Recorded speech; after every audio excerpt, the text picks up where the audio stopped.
This is we true. know that. Hey, all right, look, let's keep it rookie talk. I feel like we've talked enough about the big names, right? Yes, you have won the first round if you came away with Caleb Williams or Marvin Harrison Jr. in a rookie draft. Congratulations, you've won. You did it. Good job. Pat yourself on the back. I like it a lot. And then shut up. Yeah, exactly. Like, cool. Nobody What wants to I hear it. think is what makes a great draft, outside of those two guys, which I'll give you, what makes a great draft, like a fantastic draft, is when you can go through rounds 2 or 3 or 4 or, into the waiver wire. If you can hit a home run with one of those, like, for instance, last year, right? If you got Cup off of waivers, or not Cup, sorry, Puka off of waivers, or in the 4th round, or if you got a Laporta in the 3rd or a Tank Dell in the 3rd, if you're a rebuild, that might push you up a year. That could literally save you real life dollars because of contending a year earlier and getting in the money a year earlier. Like, that could, if you're already contender, suddenly instead of needing to sell off because your assets are aging out, you're still good because you replaced one late. Like, hitting later on is a game changer in Dynasty. So that's what I want to talk about. We're going to go down the list, but starting at the 2nd round, because the 1st round's boring. We've talked enough about the 1st round this offseason. So, Dan, kick us off. Who is the guy that is going to, drastically change your outcomes in round 2? Or at least is going to be your homer in round 2.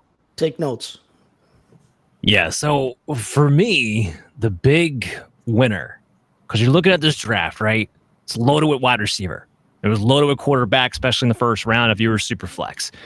The place where you're dying to get that positional advantage because they're fewer and far between, especially in today's league, is that running back position. And this year, there's been a couple of running backs that we've talked about that we liked for different reasons, but there wasn't a clear-cut GOAT guy. There wasn't a clear-cut number 1 guy. A lot of people like Jonathan Brooks. Some of us like Trey Benson, whatever the case may be. But right now in the 2nd round, in the middle of the 2nd round, Blake Corum's ADP is 18th overall, which is the middle of the 2nd round of a 12-team league. It's behind Jonathan Brooks, behind Trey Benson. Okay, not that surprising. It's one spot behind Jalen Wright right now. And I know fast running backs go to Miami. Everybody starts feeding in the corner like a raccoon at rabies. I need that guy. He's going to be 3rd string for at least another year. Yep. Blake Corum walks into a situation, year 1, where maybe he is actually significantly worked into the work share. I'm not necessarily counting on that in redraft leagues. I do think this is Kyron's job until Kyron gets injured. With his size, that's been the issue. He missed 5 games last season. And what we know is that with the Rams, McVay likes to ride one guy. And he's not afraid to give a smaller guy, like a Kyron Williams, red zone opportunities, like something Blake Corum proved he could do in Michigan already. So Corum, he walks in, he's a 1-for-1 handcuff for Kyron Williams, who, by the way, was the RB2 overall in points per game last year, second to only Christian McCaffrey. Blake Corum can do exactly what Kyron Williams did when and if given the opportunity. Probably more like when rather than if. If it's not this year, it will be in 2025.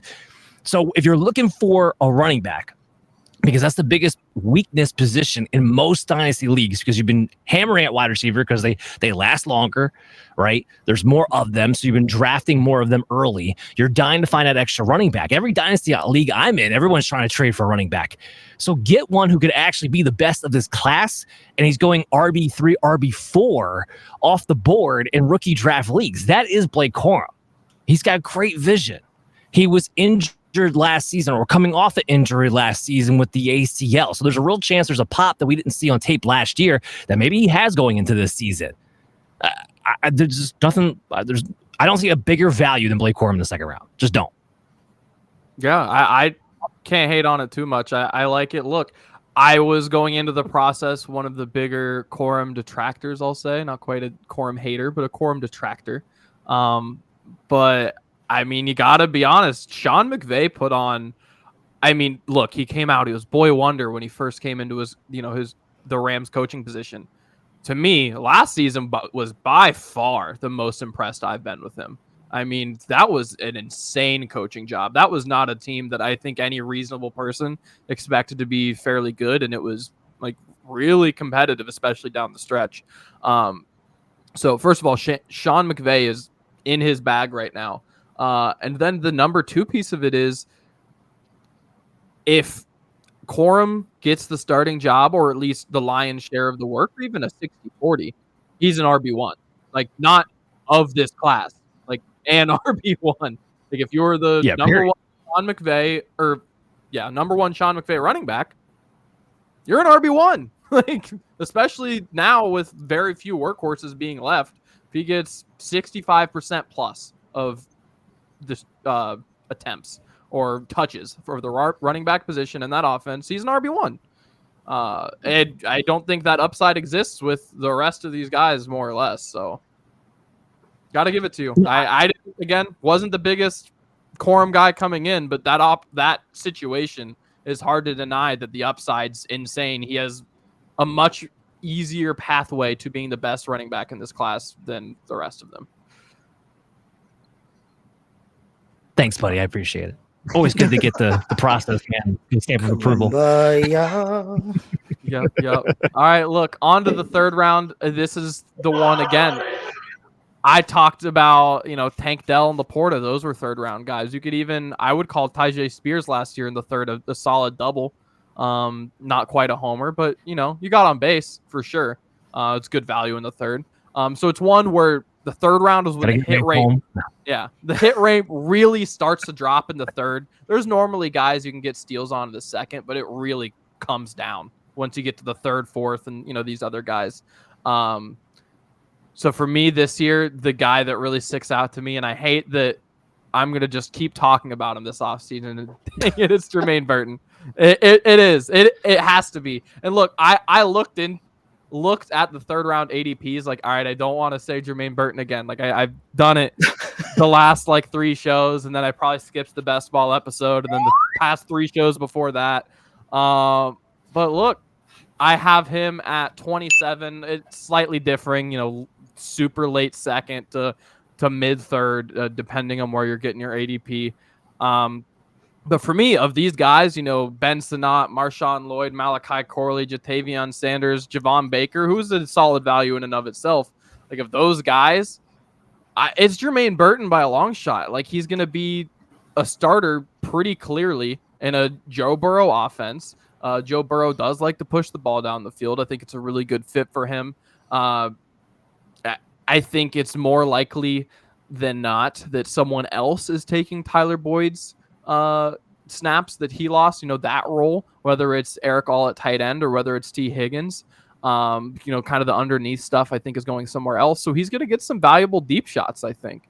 And again, I think in this offense, that's going to be, pretty good for fantasy success, at least if any deep threat's doing anything in the league, the way defenses were last year. But I think he has the highest chance for upside relative to the guys going around him. So I'm taking that swing in the third. And even on contenders, I've been trading into the third when I can to take that swing. I like Adam. All right. And Germaine Burton all the way. No, I think that's good. No, I think he makes a great point, though. I think when you get to that different tier receiver, now you're looking for guys who have upside and positions that, Cincinnati has a lot of different mouths to feed, but they're going to be reducing as they move forward. But they have a quarterback who's going to be there long term. So you're looking to try to get a piece of that action. Absolutely. All right. Moving on to you in the fourth round. I'll keep it over in your corner. Yeah, so this is a little tough for me because I think sometimes, what we're projected to go in the fourth round usually isn't there. So the first guy I want to give to you, if he's possibly there, is Luke McCaffrey. Luke McCaffrey is a guy who I just absolutely think has upside in that Washington offense. Is probably going to wind up being the slot receiver sooner than later. He might not open up as that guy, but Domby Brown's not going to hold him on the bench very long, I don't think. And we look at Cliff Kingsbury and what he kind of likes to do is offense. He likes to get those short passes to those guys who run the option routes. Luke McCaffrey's a guy who can line inside, outside. Terry McLaurin is going to probably be the mouth to feed. Where I love Jahan Dotson, but still to be determined he's going to be where he's going to fit in this offense long term. But Luke McCaffrey's a guy who can kind of grow up with Jaden Daniels in a sense, a guy that maybe you can get by low, but has a lot of outstanding potential. Comes from a good family and also has a lot of upside. Just converting to receiver 2 years ago. Totally. Look, I almost in an effort to not say Germaine Burton, I almost stole him because he was like fringe, and I've seen him go in the third a lot, and I was like, I'd rather draft him in the third than a lot of these guys that are actually ADP in the third. But he was a fourth ADP, so I was like, no, I'll leave him. And real quick, Adam, you had to get your 2 hits of Germaine Burton in, okay? You had to get the 2 hits in. Exactly. There's a difference. There's a difference between planting your flag for a guy and just seeing your flagpole rise for a guy. And you're walking a fine line right now, Adam. I love you.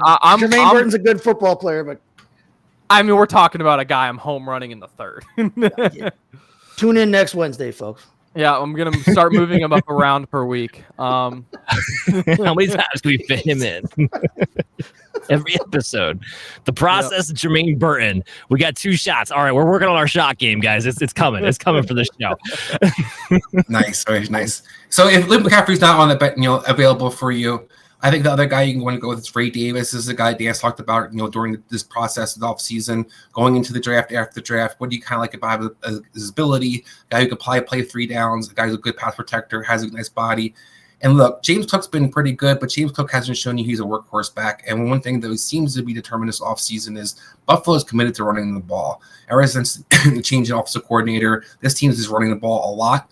And you see that kind of carry through. You saw Ty Johnson, getting the ball. You saw different guys being involved. Leonard Fournette, for God's sakes, got scraped off and was out there a couple of times. So when I look at this offense in general, James Cook, what's he going to be long term? I'm not really sure. Ray Davis has a potential to kind of steal his backfield moving forward, but at least split carries early on. Guys would probably be better in the cold in Buffalo and in second half of the season, going to New England, Jets, New York, stuff like that.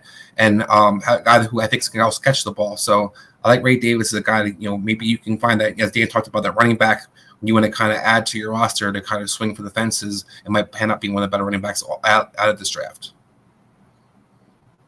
Yeah, I don't hate it. Yeah, Adam, if you guys get 2 hits of Germaine Burton, I got to get 2 hits of Ray Davis. So we're on the same boat when it comes to that. 100%.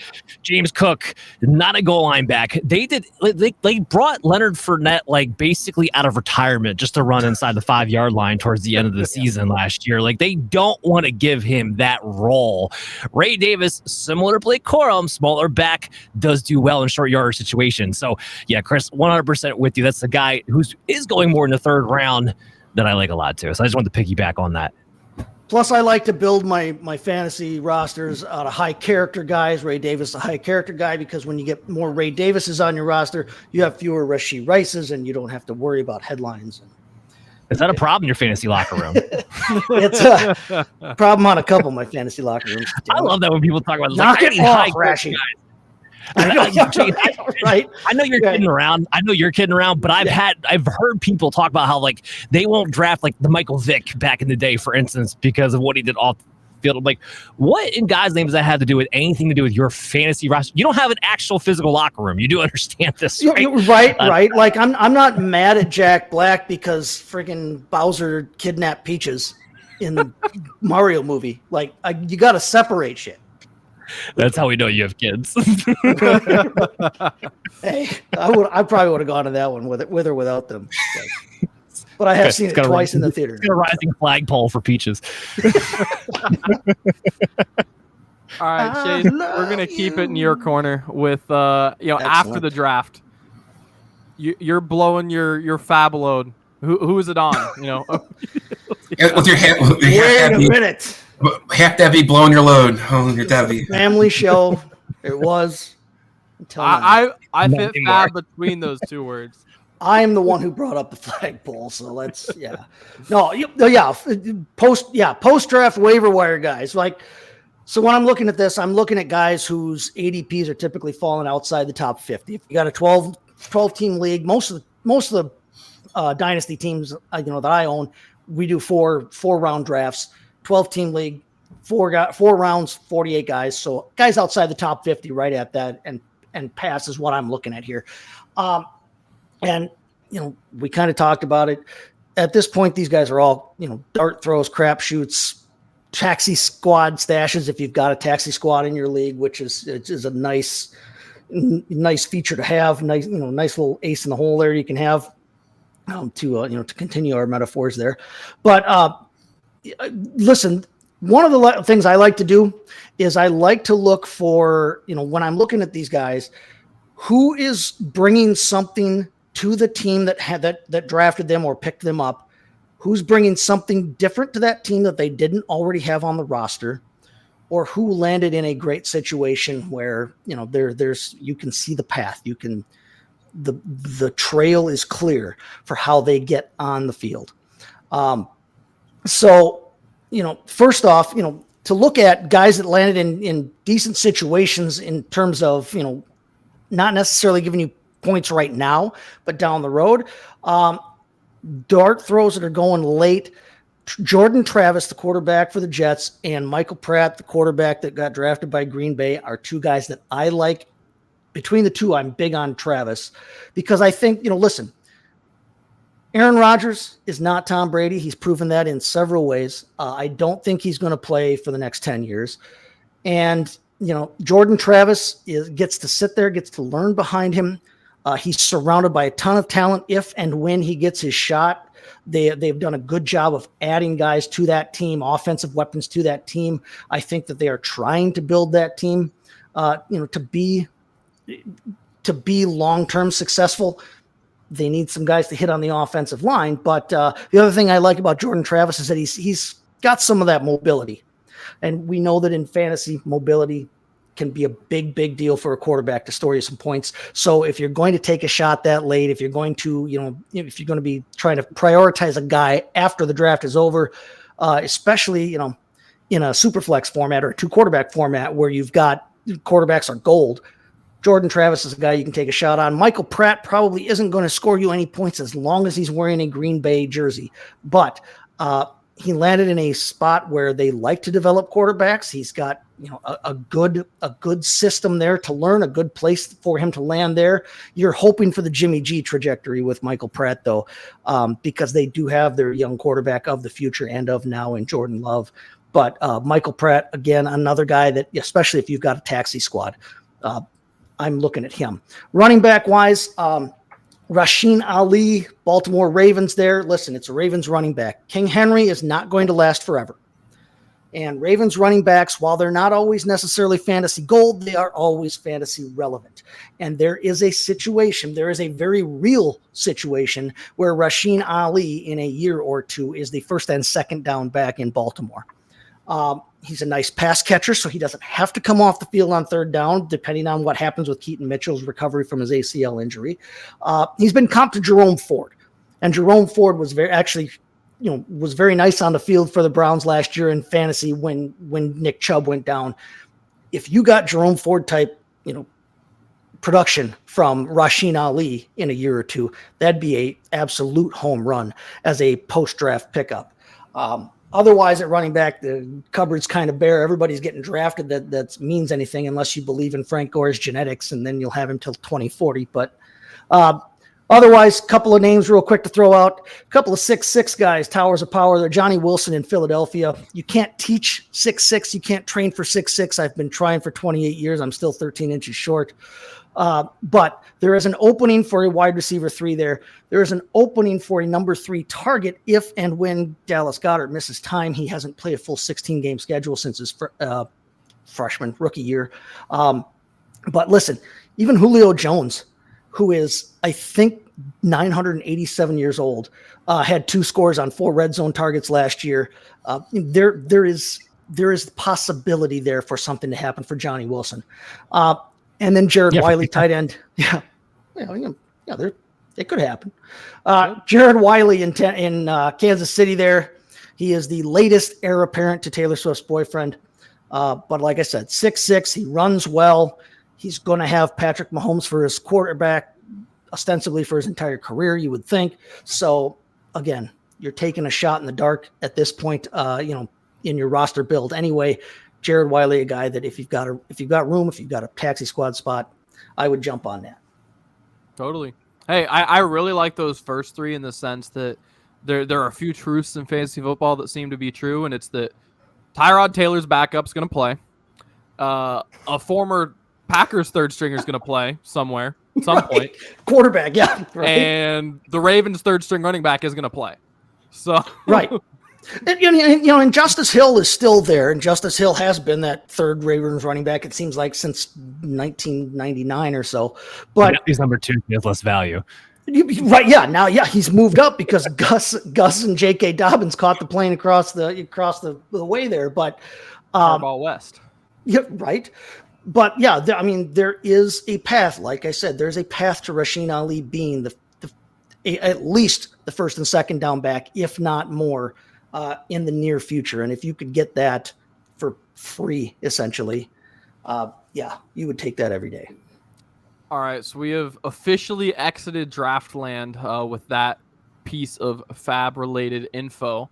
And now we're just, let's buy some guys, let's sell some guys. Hey, Chris, let's get back at you. And we're rebuilding. We're down to the dumps. Maybe we aged out.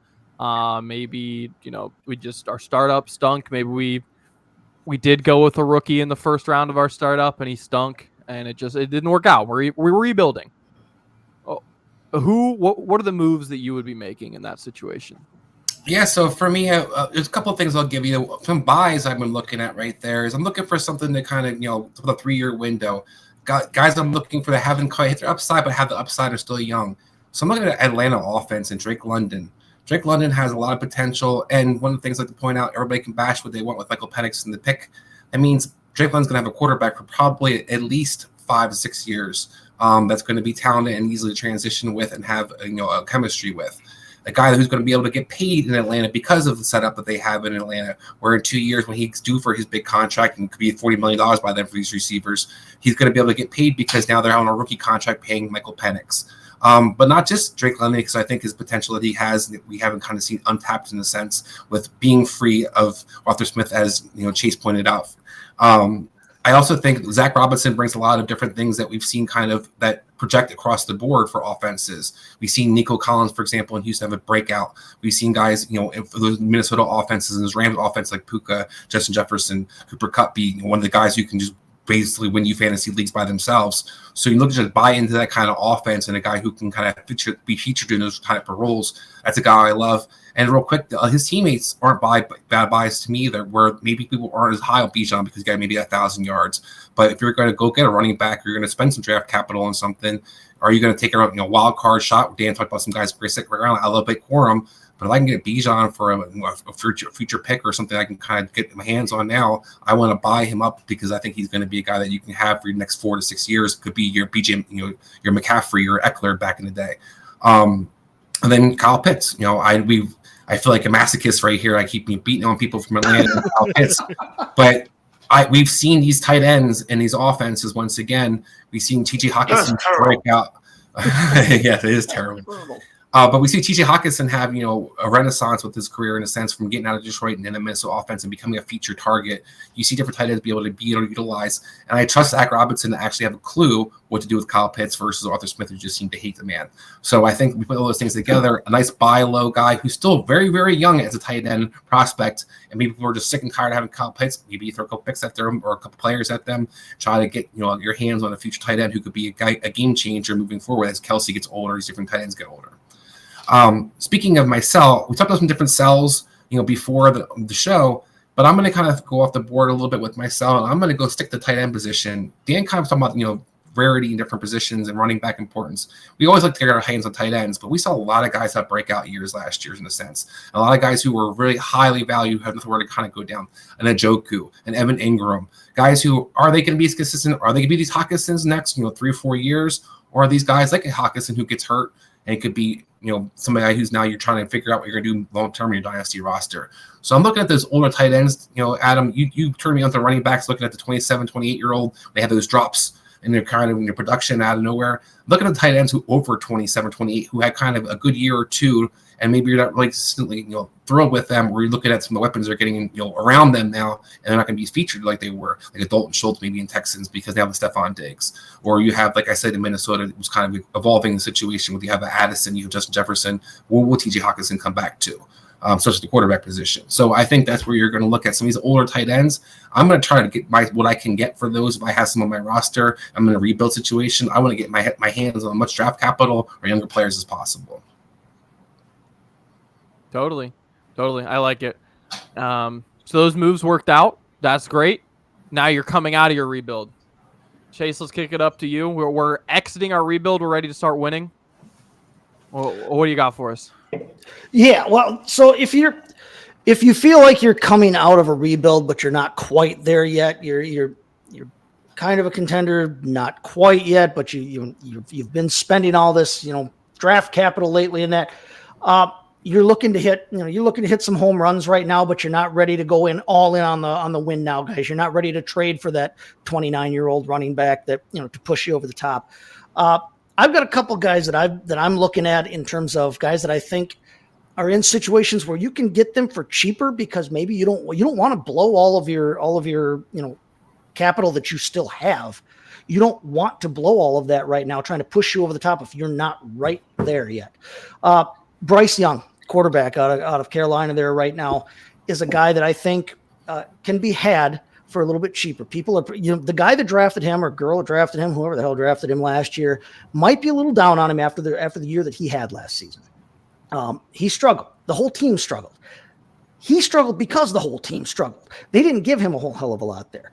But they have done a good job. They've had a decent offseason in terms of support for him. They bring in, through the draft, they bring in Xavier Legette. They bring in Jonathan Brooks. They bring in Jatavian Sanders. They bring in Deontay Johnson for him. So he's got a legitimate receiving core now.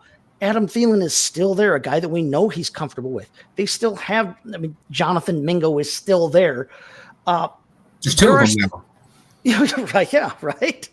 But they have brought guys in. Plus, the biggest thing of the whole thing is they have invested in that offensive line. They still have Ekwonu at left tackle. Taylor Moton actually had not a bad year at right tackle for them, but they have completely revamped the middle of that offensive line. They bring in Lewis. They bring in Hunt at the 2 guard positions. They're going to switch Austin Corbett to center. I think that they're going to be much improved up front. And if Bryce Young can have a little bit, if he's not afraid for his life every time he hears a pass called in his helmet, I think he can be much, much more effective. And like I said, you might be able to convince his manager to sell him to you for relatively low. You may not have to blow a ton of that capital that you've amassed. But the other guy that I'm looking at is Jahan Dotson. We kind of mentioned him earlier. Again, we forget, he was disappointing last year. He was disappointing. There's no way around that. But think back to his rookie season, and he had a pretty nice fantasy playoff run in 2022 in his rookie season. He scored you like 3-4 touchdowns during the fantasy playoffs there. He had a nice run there. He's only 24 years old. Scary Terry, I love Scary Terry McLaurin. He's a great receiver. He's 28. He's getting up there in terms of that. And those aren't the kinds of guys you necessarily want to be buying in Dynasty. You want to be holding them or selling them. Dotson's only 24 years old. Listen, the talent is there. The quarterback play has not been for him for 2 years. They invested highly in Jaden Daniels. They're bringing him in this year. I'm willing to bet that you can get Dotson for a discount compared to what you could have gotten him for, or maybe should have paid for him last offseason. So again, like I said, a couple guys where if you're not completely convinced that you're at that contender status yet, you don't want to be blowing all of your budget on on high price guys only to finish 4th or 5th in the league and completely send you to mediocrity. A couple of guys I think you can look for. Selling guys, I'm going to kind of take a little bit of a page out of Chris's book. I'm looking at aging wide receivers who were top 10 guys, but who are in situations where they can give you a hell of a lot of return. And if you have been rebuilding correctly, if you've been doing your dynasty rebuild correctly, you should be relatively stacked, honestly, at wide receiver. That's the proper way to go about it. Get yourself squared away at quarterback, get yourself squared away at wide receiver, because they're the 2 longest lived positions. And so if you have been rebuilding, you should be stacked at wide receiver. I'm looking at guys like Tyreek Hill, who is 30 years old, has more kids than years in his life, I think, at this point. And that's just this offseason. He keeps having kids all over the place, but he's last year's wide receiver too. You're going to be able to get a nice return on a Tyreek Hill, on name alone, if you can find the right buyer for him. Last year's wide receiver 6, DJ Moore, is 27. He's the youngest of these guys. But again, coming off a career year, he's got a nice quarterback coming in. It's like you can sell somebody on his situation. You can get a very, very good return on him, but he is aging up there where he's on the line of, do you want to keep him or not? Wide receiver 9 from last year, Stephon Diggs, I think is the one that everybody kind of probably agrees on this right now, or if you've been paying attention. He's going to a new situation. Second verse, same as the first. He kind of got unhappy with the situation where he was, got his way out of town. Now he's somewhere else. He's still a good receiver. He's got a good guy to throw to him. He's going to be the wide receiver 1 on that team. But again, Stephon Diggs is 30 years old. He's aging out of your dynasty target window, and you still should be able to get something in return for him if you can sell him off. Devontae Adams, 31 years old. Again, another guy you can maybe get something good for. And look at his situation coming in this year. Who is going to be throwing him the ball? No one knows. Gardner Minshew, Aiden O'Connell, the third string punter. Nobody has any idea. And the last guy on this list, again, Deebo Samuel, a guy that I've never really been big in. I've never had a ton of shares on him. But I love watching Deebo Samuel play some football. He is 28 years old, however, though, and that is a situation in flux there in terms of their roster and their receiving core, and Brandon Ayuk and Ricky Pearsall and George Kittle and Deebo and everybody else that's around there. These are all guys you might be able to get a mid to late first for, depending on the depth of your league, depending on whether you're single quarterback, double quarterback format. Turn on the charm, get on the phone, and get yourself a return for these guys, because you should still be able to get some good production out of your receiver core even without one of these guys on your roster if you've been doing your rebuild correctly. I like it. Hey, I mean, Chris was talking about that age cliff at running back, and if you really look at Deebo as a running back, he's basically there. He's right. He's literally on the cliff. So, he's 10 pounds skinnier, guys. That's all I have to say. He's 10 pounds skinnier, reportedly, from OTA. Well, there we go. Thank God. So he's trying to be more receiver-like. He also dropped the 9 in his jersey down the 1. So it all goes. It's going to be fitter. It's going to be able to fit through those holes better. There we go.